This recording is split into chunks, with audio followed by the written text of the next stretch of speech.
बाबुल की सरजमीन पर जब सूरज की पहली किरण पड़ी तो फिजा में एक अजीब सी खामोशी फैली हुई थी, जैसे कायनात सांस रोके किसी खास लम्हे के मुंतजर हो।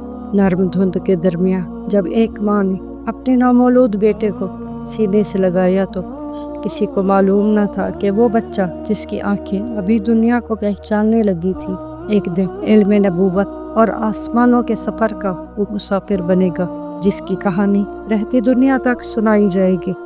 इस बच्चे का नाम अखनूक रखा गया और आगे चलकर वही अखनूक हज़रत इदरीस अलैहिस्सलाम कहलाए। कहा जाता है कि हज़रत इदरीस अलैहिस्सलाम की पैदाइश हज़रत आदम अलैहिस्सलाम की वफ़ात से तकरीबन 100 साल पहले हुई थी। हज़रत इदरीस अलैहिस्सलाम हज़रत आदम अलैहिस्सलाम के बाद तीसरे नबी थे। आपका ताल्लुक हज़रत शीस अलैहिस्सलाम की नस्ल से था। आपसे पहले हज़रत आदम अलैहिस्सलाम, हज़रत शीस अलैहिस्सलाम, अनूश, कैनान, ईलाइल, यार, अखनूक यानी हज़रत इदरीस अलैहिस्सलाम। आपका ख़ानदान उन चंद ख़ानदानों में से था जो अभी तक हज़रत आदम अलैहिस्सलाम और हज़रत शीस अलैहिस्सलाम की तालीमात पर मजबूती से कायम थे। बचपन ही से हज़रत इदरीस अलैहिस्सलाम में एक ख़ास नूर था। वो आम बच्चों से मुख्तलिफ थे। जहाँ दूसरे बच्चे खेल कूद में मशगूल होते, वो तन्हाई में आसमान की तरफ देखते और फिक्र करते। जब भी कोई बुजुर्ग कोई बात करता, वो ध्यान से सुनते और बार बार सवाल करते। उनकी आंखों में इल्म की चमक थी और दिल में सच की तड़प। उनके दादा मिलाइल, जो खुद भी एक नेक शख्स थे, अक्सर फरमाया करते, ये बच्चा मामूली नहीं, ये एक दिन अल्लाह के राज़ों को जानने वाला बनेगा। हज़रत इदरीस अलैहिस्सलाम का बचपन खामोश लेकिन बहुत बामानी था। जैसे जैसे आप बड़े होते गए, आपकी तबीयत में संजीदगी और गौर व फिक्र बढ़ता गया। आपने बचपन ही से सितारों का मुशाहिदा करना शुरू कर दिया था। वो रातों को आसमान की वसअतों को तकते जैसे उनसे कोई बात कर रहे हो। वो कायनात में अल्लाह की निशानियों को देखते और उन पर गौर व फिक्र करते। नौजवानी की दहलीज पर कदम रखते ही हज़रत इदरीस अलैहिस्सलाम ने वो सब कुछ सीख लिया था जो उस वक्त के इंसानों को मालूम न था। इल्म, अक्ल और खामोशी में गहरी बातें सीखने का फन, ये सब उनकी शख्सियत का हिस्सा बन चुका था। उनके इर्द गिर्द लोग उनकी मौजूदगी से मुतमईन होते, जैसे किसी रूहानी ताकत की झलक उनसे मिल रही हो। लेकिन वक्त के साथ बाबुल की सरजमीं जुल्म गुमराही से भर गई। लोग दुनिया की रंगीनियों में खो गए। बुत परस्ती बढ़ने लगी। औरतों की बेपर्दगी, मर्दों की बेरहरफी और जुल्म का दौर दौरा हो गया। नेकी करने वाले कम हो गए और बुराई खुल्लम खुल्ला होने लगी। ऐसे में अल्लाह रब्बुल इज़्ज़त ने हज़रत इदरीस अलैहिस्सलाम को नबूवत अता फरमाई।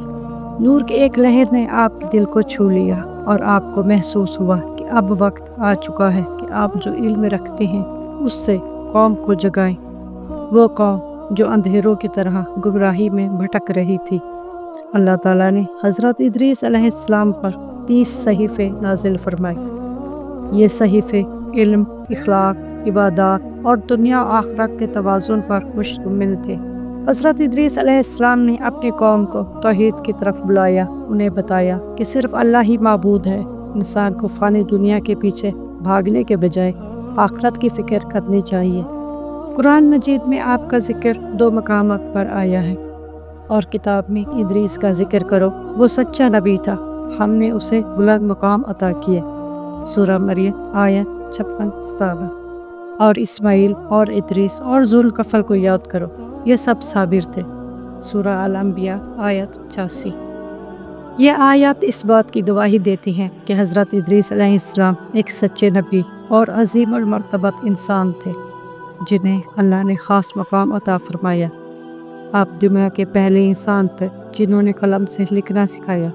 इससे कबल लोग सिर्फ ज़बानी कलाम इल्म का तबादला करते थे।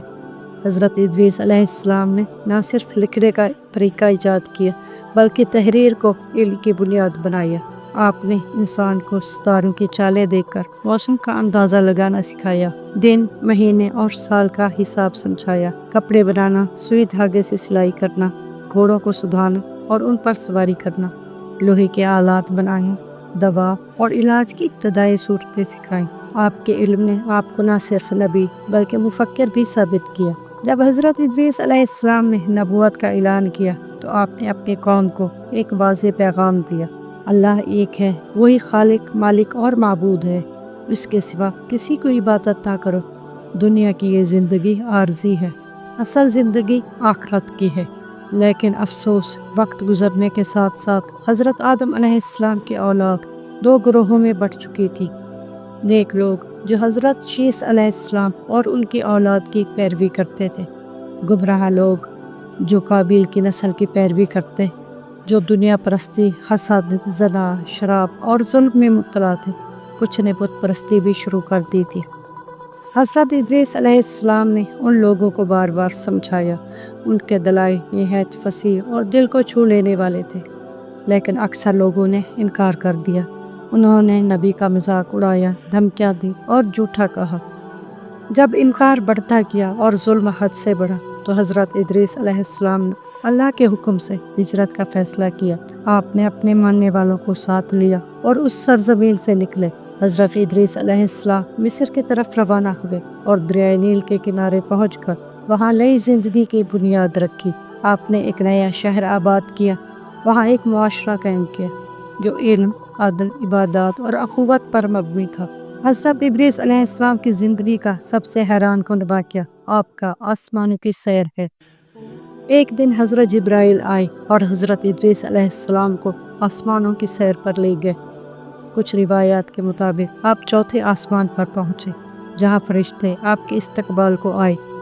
حضرت ادریس علیہ السلام نے فرشتوں سے کہا: مجھے موت کا مزہ چکھنے سے پہلے جنت اور جہنم دیکھنی ہے۔ فرشتوں نے انہیں جہنم دکھائی تو آپ نے اللہ سے پناہ مانگی۔ جب جنت دیکھی تو آپ نے دعا کی: اے اللہ، مجھے یہیں رکھ لے۔ اللہ تعالیٰ نے فرمایا: ہم نے تمہیں بلند مقام پر اٹھا لیا۔ حضرت ادریس علیہ السلام کا سب سے بڑا معجزہ یہی تھا کہ اللہ تعالیٰ نے انہیں آسمانوں پر زندہ اٹھایا۔ اسی وجہ سے آپ کو رفع مکانی والا نبی کہا جاتا ہے، اور ہم نے انہیں بلند مقام پر اٹھا لیا۔ علماء کے مطابق یہ صرف جسمانی بلندی نہیں بلکہ روحانی مقام و مرتبہ بھی تھا۔ حضرت انس رضی اللہ تعالی عنہ سے روایت ہے کہ جب رسول اللہ صلی اللہ علیہ وآلہ وسلم معراج پر گئے تو چوتھے آسمان پر حضرت ادریس علیہ السلام سے ملاقات ہوئی۔ آپ نے کہا: خوش آمدید ہے نبی صالح اور بھائی صالح۔ حدیث صحیح مسلم۔ حضرت ادریس علیہ السلام نے دنیا کو جو پیغام دیا وہ آج بھی زندہ ہے: علم حاصل کرو کیونکہ علم روشنی ہے، اللہ پر ایمان رکھو اور اس کی عبادت کرو، دنیا فانی ہے، آخرت باقی ہے، نیکی پھیلاؤ اور برائی سے بچو، مظلوم کا ساتھ دو، ظالم کے خلاف اٹھ کھڑے ہیں۔ حضرت ادریس علیہ السلام کی وفات کے بارے میں زیادہ تفصیل نہیں، لیکن علماء کا خیال ہے کہ آپ چوتھے آسمان پر ہی فوت ہوئے۔ یہ اللہ کا خاص انعام تھا، جیسا کہ قرآن میں آیا ہے: ہم نے انہیں بلند مقام کا عطا کیا۔ حضرت ادریس علیہ السلام کی کہانی صرف ایک نبی کی کہانی نہیں، یہ انسانیت کو علم، صبر، سچائی اور ترقی کی راہ دکھانے والا چراغ ہے۔ آپ کی زندگی اس بات کا ثبوت ہے کہ اللہ تعالیٰ جنہیں منتخب کرتا ہے ان میں ایسی خوبیاں ہوتی ہیں جو زمانوں کے لیے مشعل راہ بن جاتی ہیں۔ آپ نے قلم کو ہاتھ میں لیا، باتوں کو تحریر میں بدلا، عقل و فہم سے قوموں کو سنوارا اور اللہ کے پیغام کو سچائی سے پہنچایا۔ یہی وجہ ہے کہ رب کائنات نے انہیں بلند مقام عطا فرمایا، ایسا مقام جو دنیا اور آخرت دونوں میں باعث فخر ہے۔ جی تو دوستو، یہ تھی آج کی ویڈیو۔ اگر آپ کو ویڈیو پسند آئی ہو تو اس ویڈیو کو لائک ضرور کیجیے گا اور چینل کو سبسکرائب کرنا مت بھولیے گا۔ ملتے ہیں کسی اگلی ویڈیو میں، تب تک کے لیے اللہ حافظ۔